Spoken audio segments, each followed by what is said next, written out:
Welcome back, friend. So today we will discuss how to integrate Yaja data table with Laravel 8. So जैसा कि हम data table को integrate करते हैं किसी HTML पे या किसी भी फ्रेमवर्क के साथ फ्रंट एंड या बैक एंड के साथ, तो वैसे ही याजरा जो डेटा टेबल प्लगइन है वो लैरावेल का प्लगइन है जो डेटा टेबल की कंपैटिबिलिटी देता है लैरावेल 8 के साथ।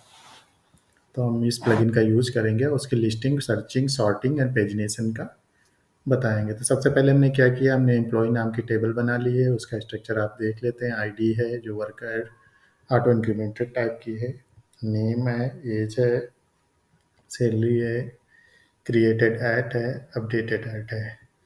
इसका आप टाइप देख सकते हैं, इंटीजर इंटीजर या टाइम स्टैम्प टाइप का है। ये जब आईडी देखेंगे तो इसके आगे एक्स्ट्रा में ऑटो इंक्रीमेंटेड टाइप का है। इसमें हमने कुछ सैंपल डेटा डाल दिया क्योंकि हम लिस्टिंग बना रहे हैं, तो हम कुछ दिखाने के लिए सैंपल डेटाबेस की एंट्री कर दी है।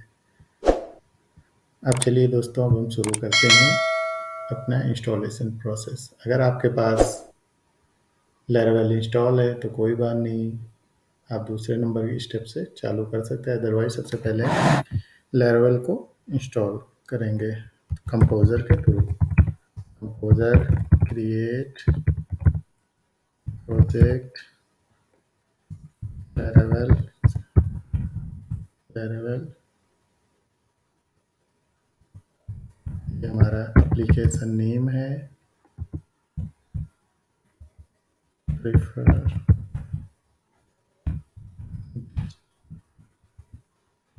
ये हमारी लैरावेल एक एप्लीकेशन बना देगा इस रूट पे, और उसकी और भी जितनी भी डिपेंडेंसी है वो इंसर्ट कर देगा।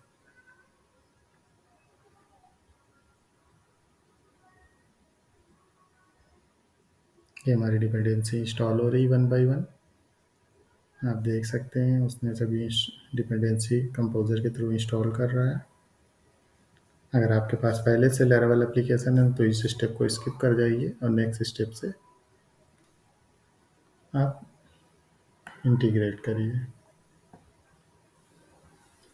इसकी प्री रिक्वेस्ट हम बता देते हैं। जब तक इंस्टॉल करते हैं तो हमारे पास डेटा टेबल होना चाहिए और लैरावेल एप्लीकेशन होना चाहिए।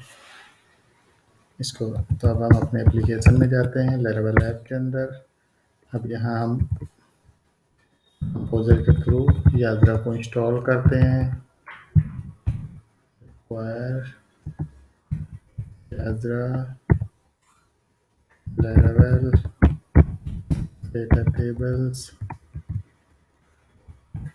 1.5, ये हमारी एंट्री डेटा टेबल की डिपेंडेंसी इंस्टॉल कर देगा।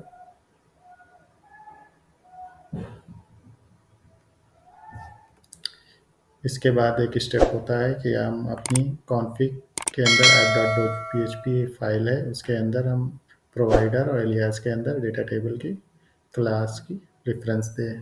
वो तभी ज़रूरत होता है जब आपका लैरावेल वर्जन PHP 5 से नीचे हो। जबकि हम 8 यूज़ कर रहे हैं तो हमें करने की कोई ज़रूरत नहीं। अब हम अपने मॉडल और माइग्रेशन फाइल बना लेते हैं। उसके लिए हम कमांड यूज करेंगे PHP artisan make model employee capital E से माइनस M।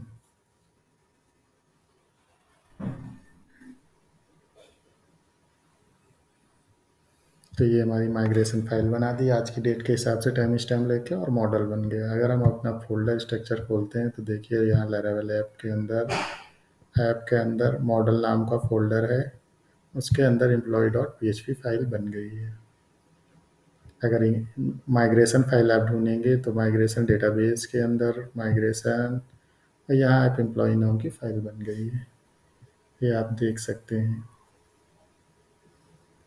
हमने माइग्रेशन मैनुअली किया है इसलिए हमें इस फाइल की कोई ज़रूरत नहीं है अभी।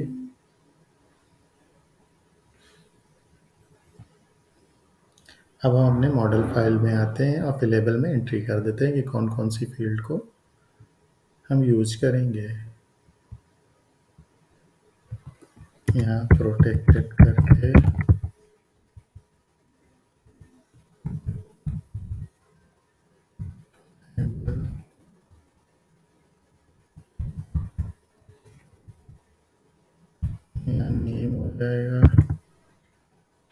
एज हो जाएगा, सैलरी हो जाएगी, इनमें से भी डिफाइन कर दिए हैं।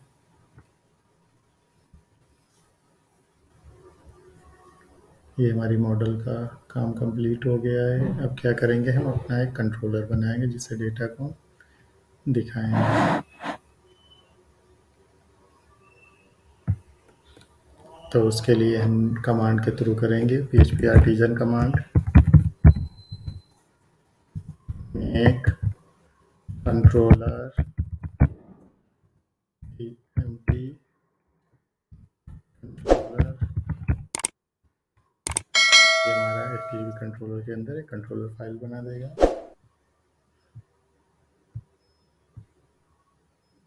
आप अगर खोलेंगे एचटीटीपी कंट्रोलर, ईएमपी कंट्रोलर हमारा बन गया। यहाँ मैं एक फंक्शन बना लेते हैं, इंडेक्स डॉट php।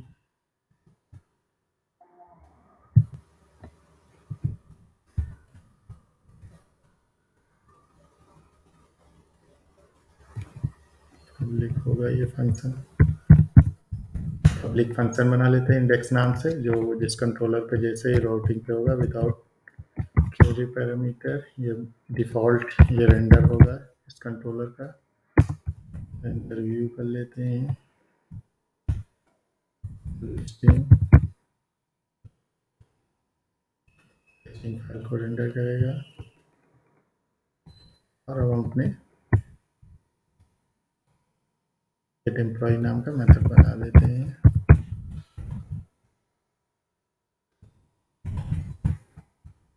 ये क्या होगा, हमें रिटर्न करेगा एम्प्लॉय का डेटा।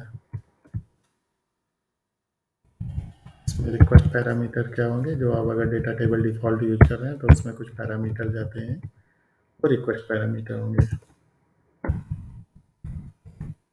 जैसे पे लास्ट फर्स्ट ये सब चीज़ें होती हैं, वो पैरामीटर में ये पैरामीटर जाएंगे। अगर अब हम api.php में आ जाएं, राउट्स के अंदर,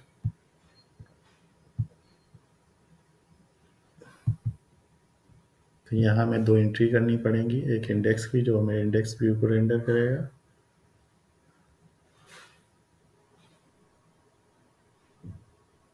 और एक लिस्टिंग के लिए।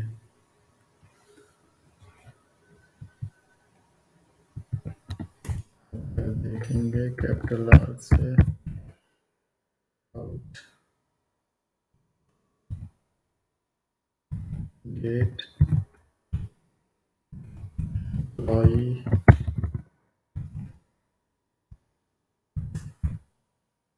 ईएमपी कंट्रोलर हमारा जो है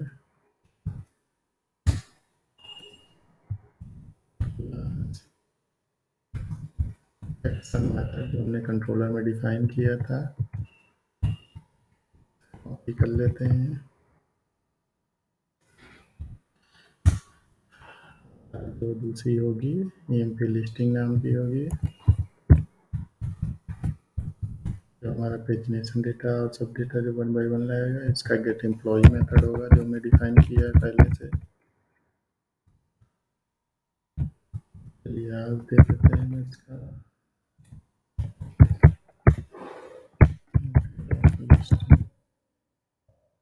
डिफाइन कर लिया। अभी हमारा ईएमपी कंट्रोलर यूज तो किया है, लेकिन हमने इसे इंपोर्ट नहीं किया है, तो इसे सबसे पहले हम इंपोर्ट भी कर लेंगे।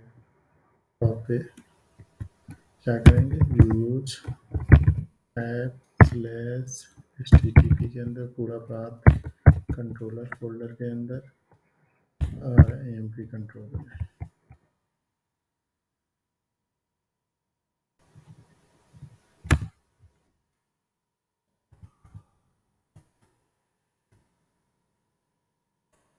हमारे ने जब आर्टिजन कमांड चलाया था तो एम्प्लॉय कंट्रोलर ऑलरेडी था, तो हमें ये स्टेप करने की कोई ज़रूरत नहीं। अब चलिए हम अपना एम्प्लॉय कंट्रोलर में कोड लिख लेते हैं, अपनी लिस्टिंग का लिस्टिंग पेज बना लेते हैं। तो हमने अपना कोड लिख दिया है एम्प्लॉय मॉडल के थ्रू। हमारे पास तो कंट्रोलर फाइल में हमें कुछ नेम स्पेस चाहिए, जैसे एम्प्लॉय मॉडल का यूज़ किया तो उसे इंक्लूड करना पड़ेगा, रिक्वेस्ट का यूज़ किया तो रिक्वेस्ट का यूज़ करना पड़ेगा।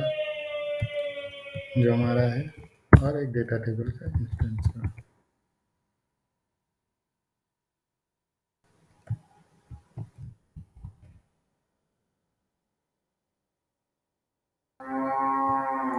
हमारा एम्प्लॉय कंट्रोलर हो गया है, और हमने लिस्टिंग पेज भी बना लिया है। लिस्टिंग में हमने सबसे टॉप पे जो बूटस्ट्रैप की 4.50 इंक्लूड किया है। जेक्वेरी डेटा टेबल इनकी डिपेंडेंसी टॉप पे कर लिया है। अपने heading name age salary action बना लिया है, और यहाँ लोग बॉटम पे हमने जेक्वेरी सब इंक्लूड कर लिया। सबसे बॉटम में हमने डेटा टेबल का जो जेक्वेरी का कोड है वो इंटीग्रेट किया है, जिसमें हमने अपनी जरा डेटा टेबल, ये क्लास है जो टेबल आईडी के ऊपर है, उसके ऊपर डेटा टेबल इंप्लीमेंट करना है। प्रोसेसिंग सर्वर साइड करना है, ट्रू कर दिया है। एजाक्स का राउट यहाँ दे दिया है कि एम्प्लॉय डॉट लिस्टिंग के ऊपर जाना है डेटा लेने के लिए। हमने कुछ और डेटा रो इंडेक्स है, सैलरी, ये सब डिफाइन कर दिया है। एक्शन डिफाइन कर दिया है एड डिलीट के लिए। उस पर सिर्फ हमने यूआई के लिहाज से एक्शन बटन ऐड किया, कोई एक्शन परफॉर्म नहीं होगा। तो ये हमारा हो गया कि हमने लिस्टिंग और कंट्रोलर बना लिया है। तो हमने डेटाबेस एंट्री अभी तक नहीं की थी, इसलिए एरर आ रहा था। तो हमने यहाँ अपने डॉट env फाइल में अपना डेटाबेस नेम टेस्ट कर दिया, user name root, my password no है। ये सेटिंग आप अपने होस्ट माई होस्ट नेम के हिसाब से चेंज कर लेना। तो अब हम PHP आर्टिजन सर्व करते हैं,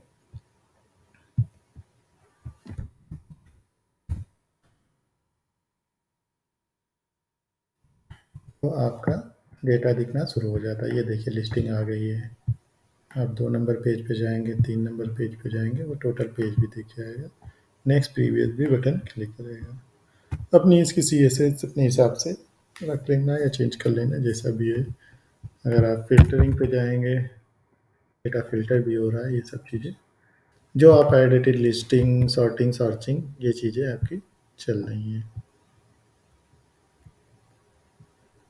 ठीक है, इसको आप चेंज कर लेना अपने हिसाब से, जैसे भी ये सॉर्टिंग, सर्चिंग, फ़िल्टरिंग है। तो दोस्तों ये हुआ how to integrate Laravel Yajra data table with Laravel 8। अगर आपको ये वीडियो पसंद है, प्लीज़ मेरे चैनल को सब्सक्राइब करें, इस वीडियो को लाइक करें और बेल आइकन दबाना मत भूलें, जिससे कि आपको अपकमिंग वीडियो मिलती रहे।